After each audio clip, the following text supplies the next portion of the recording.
Abençoe a todos. Gostaria, se possível, que as pessoas que estão aí atrás viessem aqui mais para perto, porque eu vou usar um gráfico aqui e aqui mais perto fica melhor de visualizar, vocês visualizarem.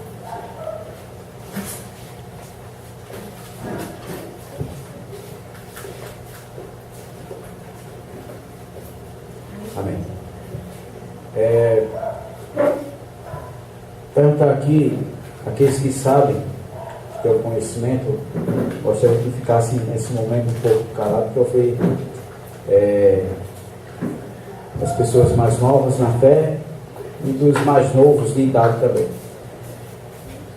Quem é que sabe quem foi Guilherme Miller?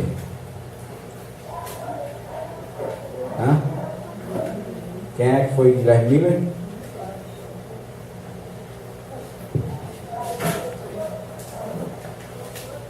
Guilherme Miller, quem é que foi? Quem sabe quem foi ele? Ele foi o principal fundador do movimento chamado Millerita. Guilherme Miller, ele nasceu no dia 15 de fevereiro do ano de 1782.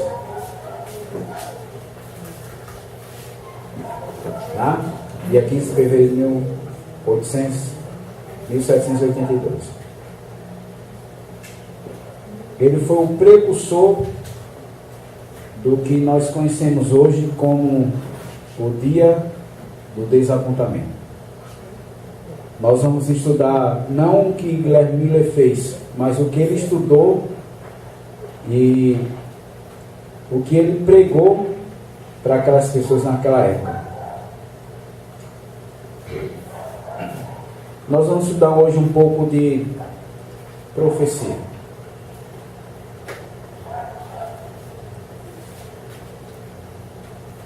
No ano de 1798, o Papa Pio VI foi preso e, de acordo com Apocalipse capítulo 13, no verso 3, a ferida mortal foi dada na besta que mexe da mar, referente ao poder papado, a Roma papal.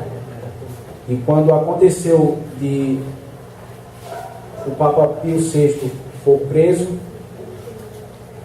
o poder da Igreja Católica Romana foi desvanecido, ela ficou sem forças.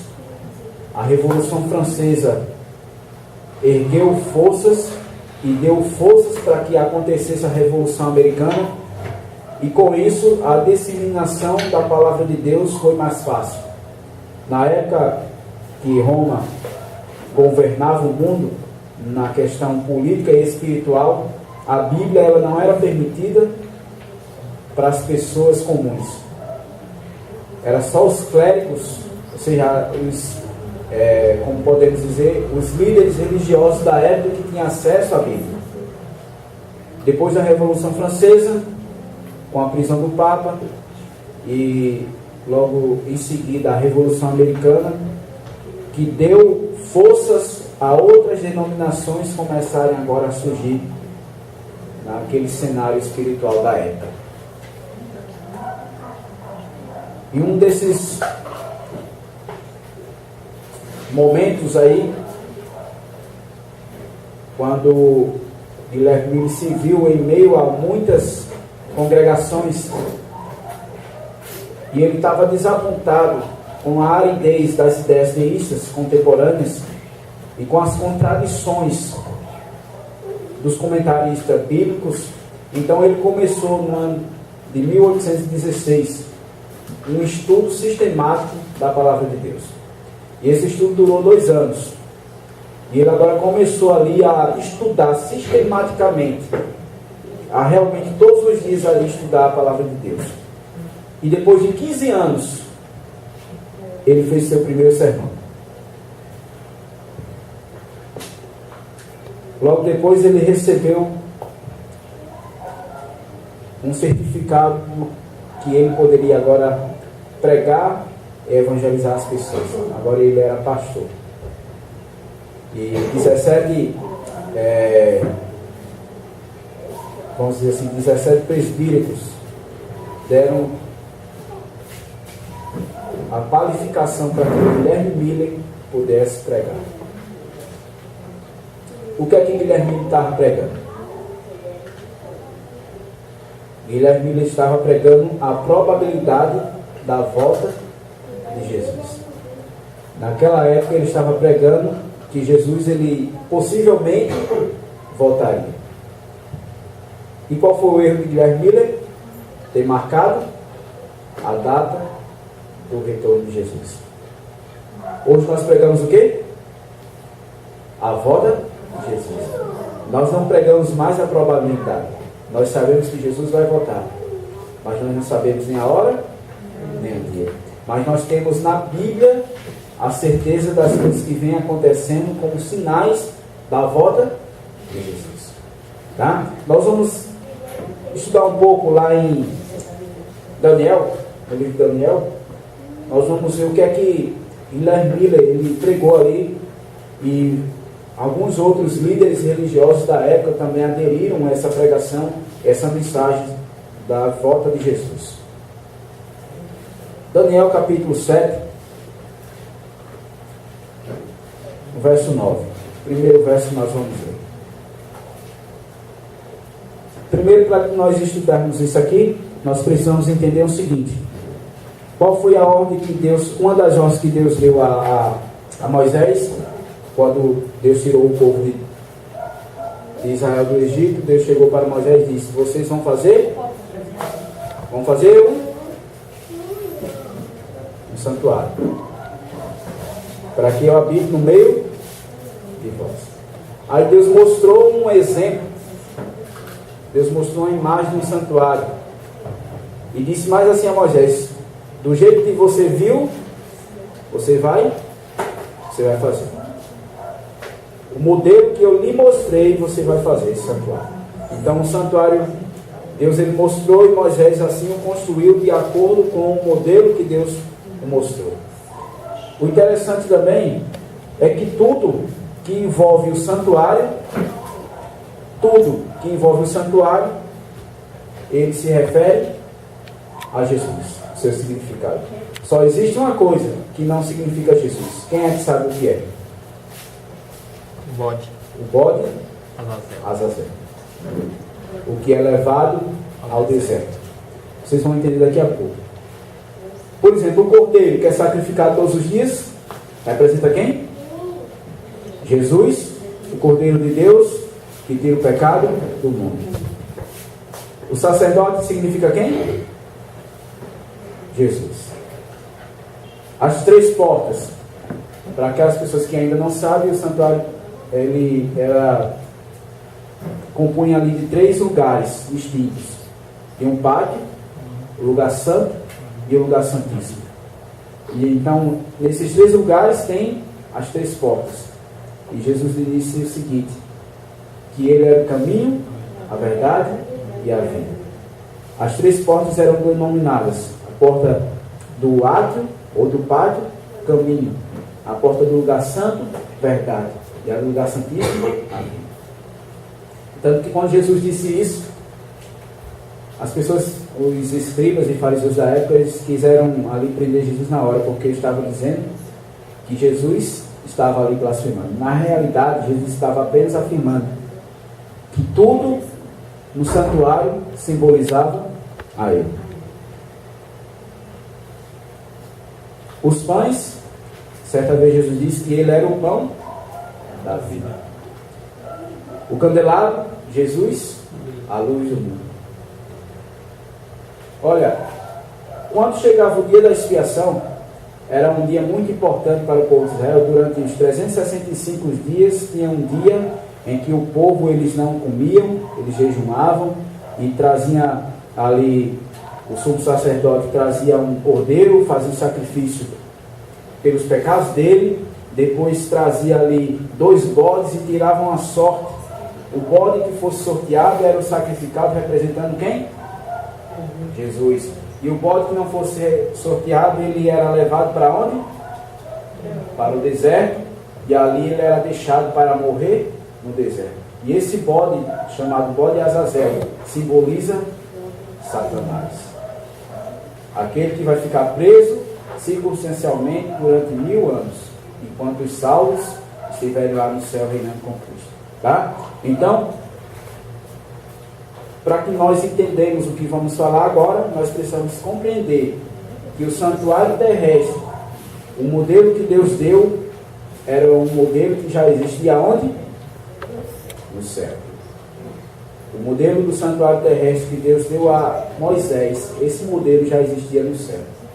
É tanto que Paulo afirma que Deus ele não entrou em santuário feito por mãos de homens. Jesus não entrou em santuário feito por mãos de homens, e sim um que já existia em santuário no céu. Para que possamos entender isso, nós vamos ver 2 versos. Marca aí, Daniel, nós vamos ver em Apocalipse aqui, capítulo 1, uma prova de que existe um santuário celestial.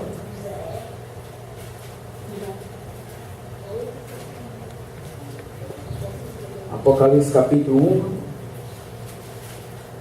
verso 12. Nós temos aqui, estamos com 5 minutos só para 11h30. É quase impossível falar o que eu vou falar em 5 minutos. Vocês têm um pouco de paciência. Renzo, dá para ligar essa lâmpada aqui? Essa lâmpada aqui? Por favor. O que é que diz aí? Voltei-me para ver quem falava comigo, e voltado vi 7 candeeiros de ouro. E onde é que existia candeeiros? No santuário. Castiçais, candeeiros, candelabros, é a mesma coisa. Tá? E no meio dos candeeiros, um semelhante ao filho de homem, com vestes talares e cingindo a altura do peito, com a cintura de ouro. Então Jesus está onde aqui, na visão de João? No santuário. Ele está no lugar santo ou santíssimo? Ainda está no lugar santo. Compartimento onde ficavam os candeeiros, onde ficavam os pães da preposição, onde ficava o altar de incenso, era no lugar santo. No lugar santíssimo ficava apenas a Arca da Aliança, e dentro da Arca da Aliança, os 10 mandamentos, as 2 tábuas, o maná e a vara de Arão que floresceu. Lá fora ficava a pia, onde tinha água para se lavar as mãos, e também o altar de holocausto. Tá? Vamos voltar lá em Daniel, capítulo 7, verso 9.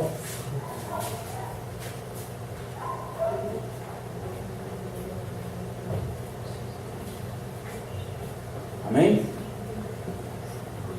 Continuei olhando, isso aqui, Daniel teve uma visão. Até que foram postos os tronos, e o ancião de dias se assentou. Suas vestes eram brancas como a neve, e os cabelos da cabeça como a pura lã. E o seu trono era chamas de fogo, e suas rodas eram fogo ardente. A quem é que Daniel está se referindo aqui? A Jesus. Tá? A Jesus. Daniel está se referindo a Jesus. Agora, Daniel aqui está se referindo a Jesus no momento após o que João viu lá em Apocalipse. João viu Jesus no lugar santo. E agora Daniel está se referindo a Jesus já no lugar santíssimo. Porque no verso 10 diz: um rio de fogo manava e saía diante dele, milhares de milhares o serviam, e miríades de miríades estavam diante dele. Assentou-se o tribunal e se abriram os livros. Então, Jesus está agora onde? Nesse momento que Daniel viu, no lugar santíssimo, fazendo uma expiação. O mesmo processo que se fazia no santuário terrestre. E agora Jesus está no lugar santíssimo fazendo a expiação. E nós vamos saber desde quando. Tá? Estudando aqui, nós vamos saber desde quando. Nós precisamos entender o seguinte: que esses livros que aqui se referem, esses livros não é porque Deus se esquece das coisas. mas porque nós vamos precisar. Porque existem 3 fases no juízo. A primeira fase é o juízo investigativo, no qual nós estamos passando agora nesse exato momento por ele. A segunda fase do juízo, ele começa no milênio e termina depois do milênio, chamado juízo comprovativo. Aí sim nós vamos precisar desses livros. Que livros são esses? São 3 tipos de livros que a Bíblia menciona. Um livro chamado Livro da Vida, que é escrito lá em Apocalipse, no capítulo 20, verso 11 e 12, e também tem uma descrição desse livro no livro de Êxodo, capítulo 32, verso 32, quando Deus está ali com Moisés, e Moisés diz que o povo se rebelou, e Deus diz: eu vou destruir esse povo, e Moisés diz a Deus: se o Senhor destruir esse povo, pode riscar o meu nome no livro e escrever-se. O que é esse livro? E quem está escrito nele? Esse livro está escrito todos os nomes das pessoas que aceitarem a Jesus e forem batizados publicamente, mostrando assim que aceitou a Jesus. Existe um livro chamado Livro Memorial. Tem uma descrição desse livro no livro de Malaquias, capítulo 3, verso 16, onde Deus diz: eu vou contar um memorial entre vós. Esse livro memorial, ele está escrito todas as coisas que eu faço de bom, toda lágrima derramada em favor de alguém, toda a ajuda que eu faço a alguém, toda a oração que eu oro em favor de alguém. Nesse livro memorial está aqui escrito tudo que eu faço de bom. E existe outro livro chamado Livro da Morte, descrito no livro de Jeremias, capítulo 2, verso 22, e mais especificamente falando sobre o que significa em Mateus capítulo 12, verso 36 e 37, que nesse livro é escrito tudo aquilo que eu faço de mim. Toda palavra frívola, todo pensamento mau, todo pensamento egoísta, toda ação de ruim que eu faço é escrito nesse livro chamado Livro da Morte. Para que serve esse livro? Ele falou que é para o juízo comprovativo, que é a segunda fase do juízo. Quando eu chegar lá no céu com vocês, nós vamos perguntar: Deus, por que fulano de tal não veio? Por que não está aqui? Deus vai abrir os livros e vai mostrar o que aconteceu a nós. Por isso que se chama juízo comprovativo, porque eu vou comprovar porque pessoa tal não veio ou porque pessoa tal veio. Nós vamos ter algumas dúvidas, tá? Entendendo isso aí, nós compreendemos que esses livros que se abriram no santuário celeste são esses livros que é descrito na palavra de Deus aqui. Agora, existe um questionamento quando Daniel está ali e avista e tem uma visão sobre um bode e um carneiro, e ele questiona por quanto tempo duraria o sacrifício diário. O sacrifício diário era algo que acontecia todos os dias no santuário terrestre. Todos os dias o sacerdote vinha e matava um cordeiro em favor dos pecados do povo. Esse era o sacrifício diário. E Daniel agora pergunta quanto tempo isso deixaria de existir. Por quanto tempo aconteceria o sacrifício diário? Quando é que cessaria o sacrifício diário?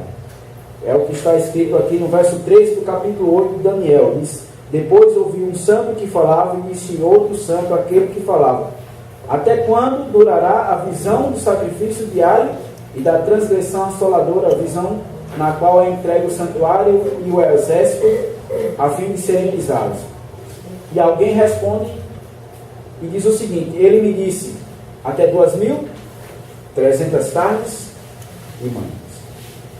E aí começa agora a apertar um pouco nossa mente, porque nós vamos precisar fazer alguns cálculos e entrar propriamente dito na profecia. Os livros proféticos, eles não se entendem como se lê. Então são sinais, linguagens figurativos, para que a gente entenda de acordo com o que a palavra de Deus quer nos mostrar. Temos que ver outros versos também. Tá ok? Então, o gráfico já está aqui. Isso. A primeira parte está aqui.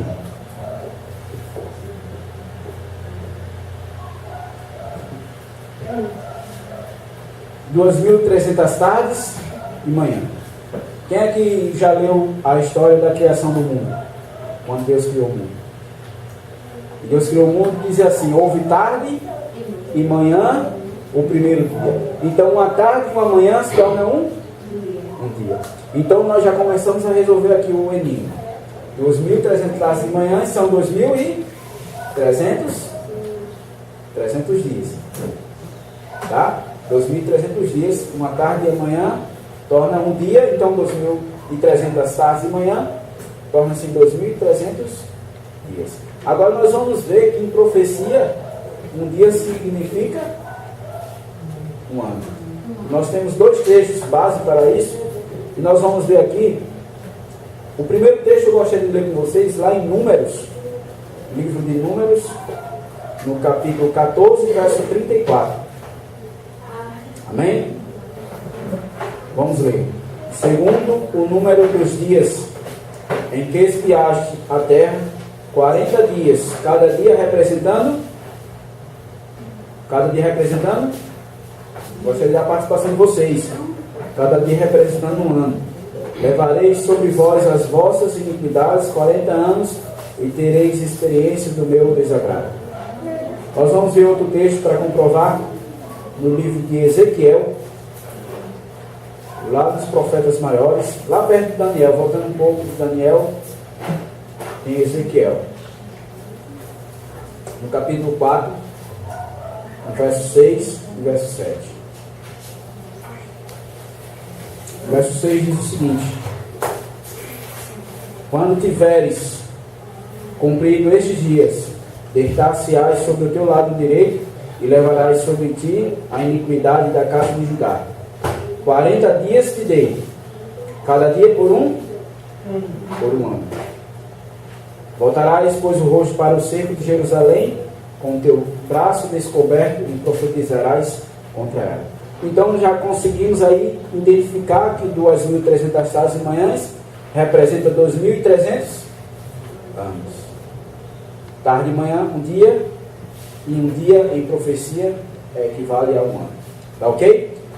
Agora, nós já sabemos que 2.300 tardes e manhãs significa 2.300 anos. Agora, como saber qual foi a data exata na contagem desses anos? Como saber? Capítulo 9 de Ezequiel, ou melhor dizendo, de Daniel. Daniel capítulo 9 e a partir do verso 24. E aí nós conseguimos aqui reparar nesse gráfico que essa profecia das 2.300 tardes e manhãs, que são 2.300 dias, que simboliza 2.300 anos, tem algumas subdivisões. Tem uma primeira parte, que são 70 semanas. Se você pegar 7 vezes 7, dá 49, mas se você pegar 70 vezes 7, dá 490. Então são 490 anos nessa primeira parte. E nessa primeira parte ainda tem divisões. Nós vamos entender bem direitinho agora, para que possamos sair daqui com a mente aberta para esse assunto. Verso 24 de Daniel capítulo 9 diz: 70 semanas estão determinadas sobre o teu povo e sobre a tua santa cidade, para fazer cessar a transgressão, para dar fim aos pecados e para expiar a iniquidade, para trazer a justiça eterna, para selar a visão e a profecia e para ungir os santos dos santos. Então, tem um bocado de coisa aqui que foi dado para fazer em 70 semanas proféticas, em 490 anos. O que é que tinha que ser feito? O povo de Deus tinha que se arrepender dos seus maus caminhos, selar os pecados. E por último aqui, se você reparou, tinha que ungir os santos dos santos. Tá? 70 semanas foi dado para o povo de Israel se arrepender dos seus maus caminhos, retornar aos caminhos de Cristo Jesus. Agora, vamos raciocinar um pouco aqui. Será que Deus não é misericordioso? 490 anos para um povo se arrepender dos seus maus caminhos. 490 anos, várias gerações para que o povo se arrependesse dos nossos caminhos. Eu fico pensando quanto tempo Ele nos dá e quantas oportunidades Ele nos concede para nos arrepender dos nossos caminhos também. No verso 25, aí vem agora a questão de saber quando é que começa a contagem desses 490 anos, das 2.300 tardes e manhãs, são 2.300 anos. Sabe e entende, desde a saída da ordem para restaurar e para edificar Jerusalém, até a ungida ao príncipe, 7 semanas e 62 semanas, as praças e as circunvalações se reedificarão, mas em tempos angustiosos. Então você viu que as 70 semanas já se dividiu em duas partes aqui. Ainda tem uma terceira parte, que é um ano que falta. Porque 7 mais 62 dá apenas 69. Cadê o ano que falta? Nós vamos ver daqui a pouco. Mas para que a gente entenda, passo a passo, 7 semanas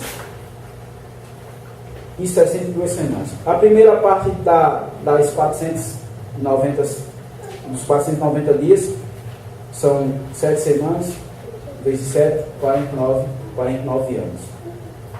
Essa primeira parte se refere à reconstrução de quem? Jerusalém. A reconstrução da cidade e do templo de Jerusalém. Tá? Então, a contagem dos 490 anos começa com a reconstrução do templo, da cidade, enfim, de toda a Jerusalém. Quando é que começa? Com a saída da ordem para restaurar Jerusalém, no ano de 457 a.C. Quem foi que deu essa ordem? O rei Artaxerxes. Onde é que está escrito isso? Esdras, capítulo 7. Vamos lá? E nós vamos ver aqui e ler a partir do verso 11.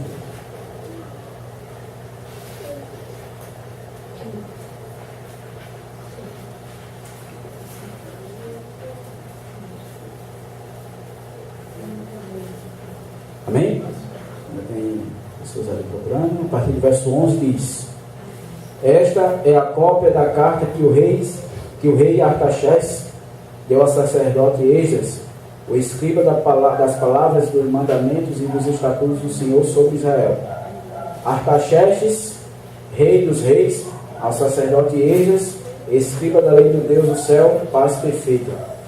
Por mim se decreta que no meu reino todo aquele do povo de Israel e dos seus sacerdotes e levitas que quiser ir contigo a Jerusalém, vá, porquanto és mandado da parte do rei e dos seus 7 conselheiros para fazeres inquirição a respeito de Judá e de Jerusalém, segundo a lei do teu Deus, a qual está na tua mão, e para levares a prata e o ouro que o rei e seus conselheiros espontaneamente ofereceram ao Deus de Israel, cuja habitação está em Jerusalém. Bem assim a prata e o ouro que achares em toda a província da Babilônia, com as ofertas voluntárias do povo e dos sacerdotes, oferecidas espontaneamente para a casa do seu Deus, a qual está em Jerusalém.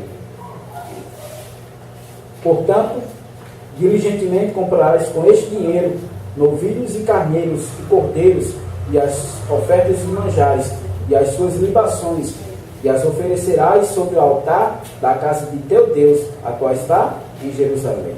Também o que a ti e a teus irmãos bem parecer, fazer do resto da prata e do ouro, fazer segundo a vontade do vosso Deus. Então essa aí é a cópia da carta que Artaxerxes enviou junto com Esdras para quem? Para Jerusalém. Para que ele tivesse ali toda a autonomia de passar pelos reinados em que ele iria ali atravessar. Tá ok? É interessante que a gente grave isso aqui no verso 13, que Artaxerxes diz assim: por mim se decreta. Então, como é que nós conhecemos o início da contagem dos 2.300 anos?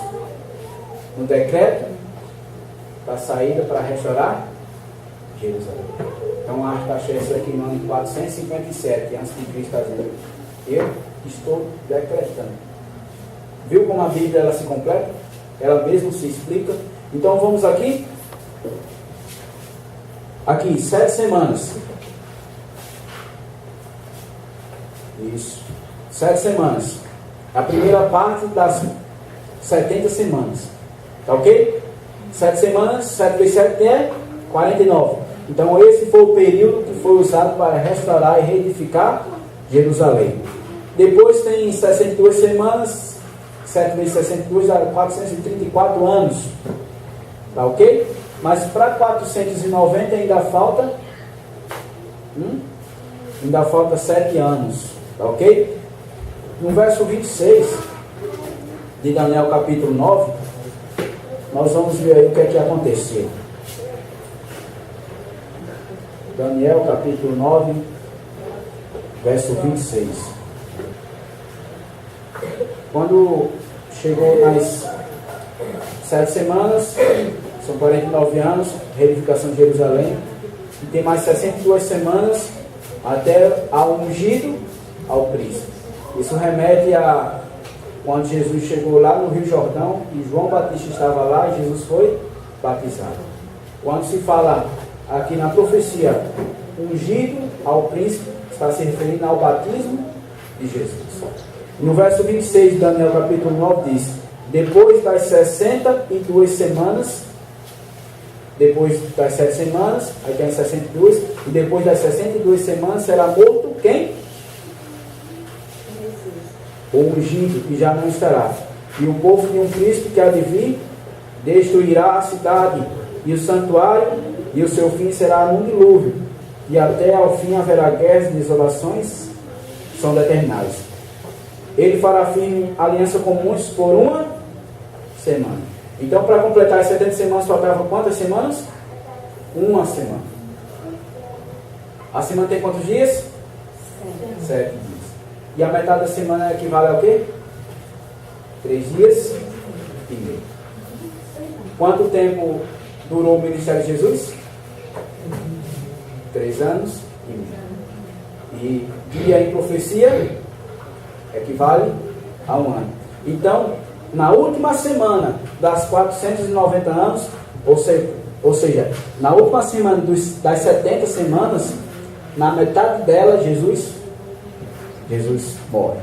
É morto ou ungido. Tá ok? Então, na contagem, depois de 457 anos de Cristo, aí vem os 490 anos. Na última semana das 70 semanas, da primeira parte da profecia, Jesus morre. E com 3 anos e meio depois, completa as 70 semanas. Completa os 490 anos que foi dado ao povo de Israel para o quê? Se arrepender de seus pecados, para voltar aos caminhos de Cristo Jesus. 490 anos do povo dele. E o que é que marcou o final desses 490 anos? O que é que marcou? O povo de Deus se arrependeu? Hã? Não, pelo contrário. Eles mataram o primeiro diabo, chamado Estevão, no ano 34 depois de Cristo, no final das 70 semanas.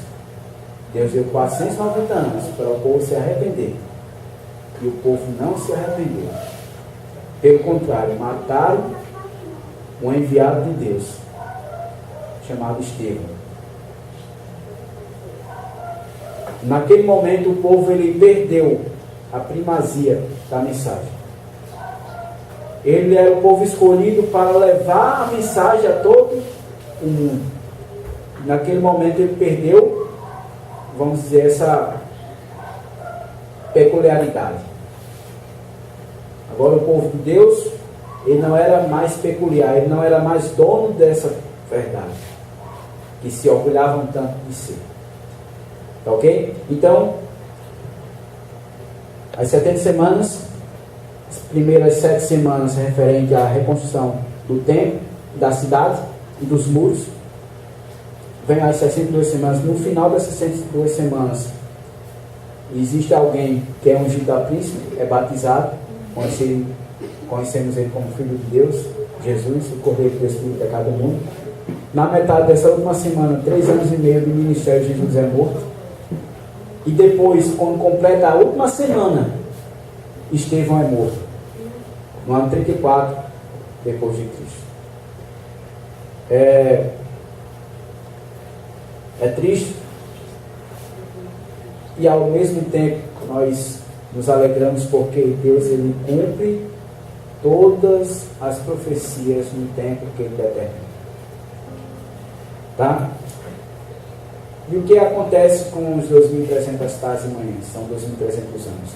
Se você calcular rápido, diminuir 2.300 por 457, você vai estar no ano de 1843. Um ano antes do grande desapontamento. E por que não foi marcado no ano de 1843? Porque referente ao retardamento, entendido por Miller e os que estavam ali naquele movimento millerita, na parábola das 10 virgens, quando o noivo retorna, eles entenderam que existiria aí um retardamento. Então eles marcaram a data para o próximo ano, 1844. E marcaram até o dia 22 de outubro de 1844. Porque eles calcularam ali o dia da expiação no santuário terrestre, e ali, naquela época, existia uma crença que a terra era um santuário, que aqui era um santuário. E quando eles tinham essa crença que aqui seria um santuário, quando diz que depois das 2.300 tardes e manhãs o santuário seria purificado, eles diziam o seguinte: Jesus vai voltar e vai purificar a terra. Só que aí Jesus não voltou. E houve um grande desapontamento que nós conhecemos hoje. Depois, o movimento millerita ele quase que se desmancha por completo.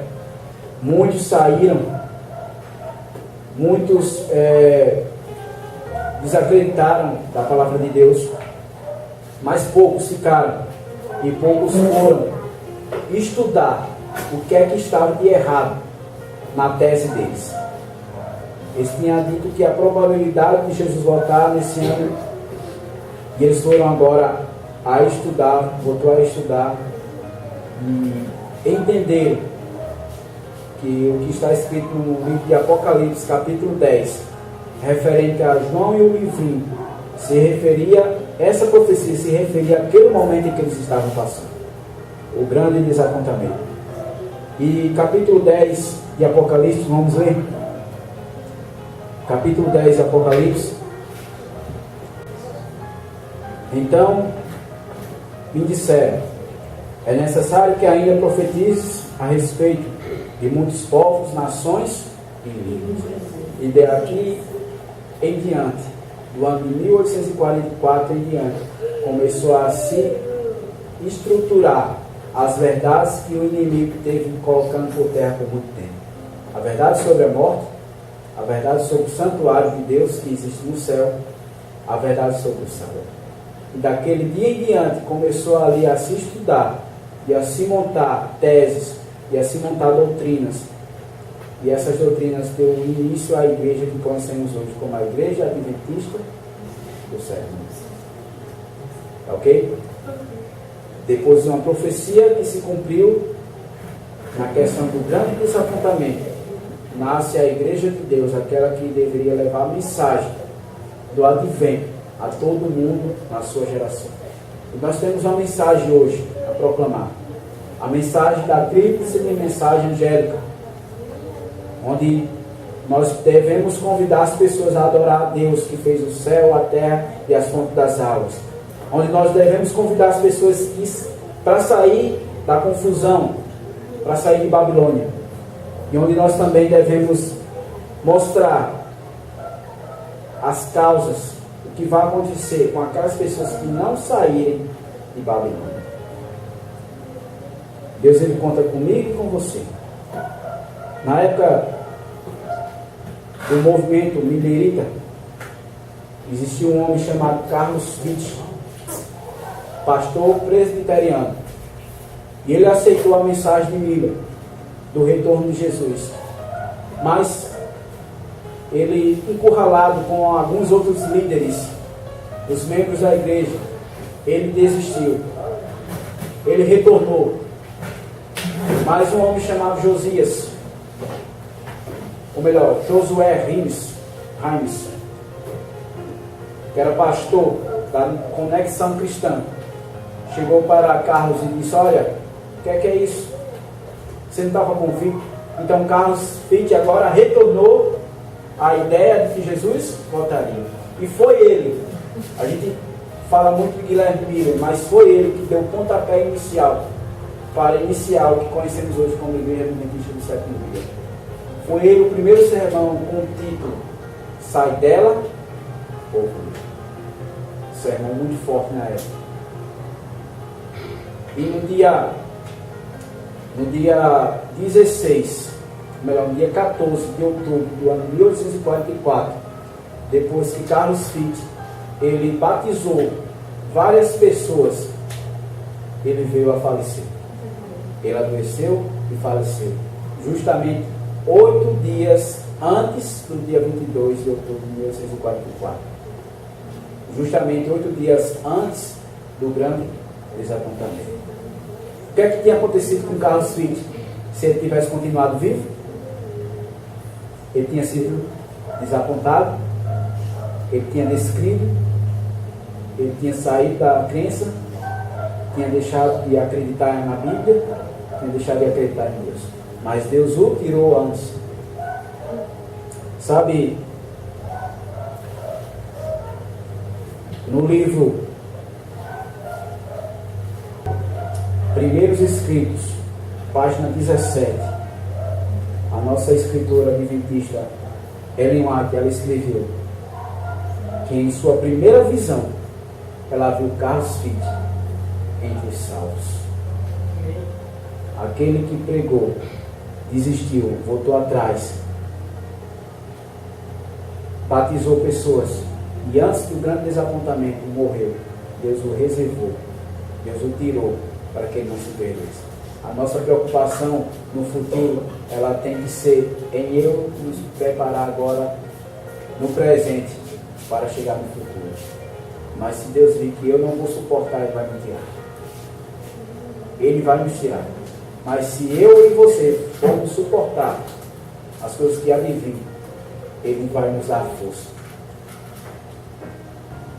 Esse não é basicamente um sermão, é mais algo histórico para nós aprendermos. Mas o que eu quero dizer com tudo isso é que Paulo, no passado, ele aguardava a volta de Jesus. É por isso que diz: nós os vivos seremos transformados todos. Guilherme Miller, Josué Rimes, Carlos Fitt, Josias Litt, eles também esperavam a vinda de Jesus. Morreram nessa esperança. E eu e você devemos ter essa esperança que Jesus está perto de voltar. Hoje, mais do que nunca, Ele está perto de voltar. Jesus está voltando. Possamos ter isso em mente.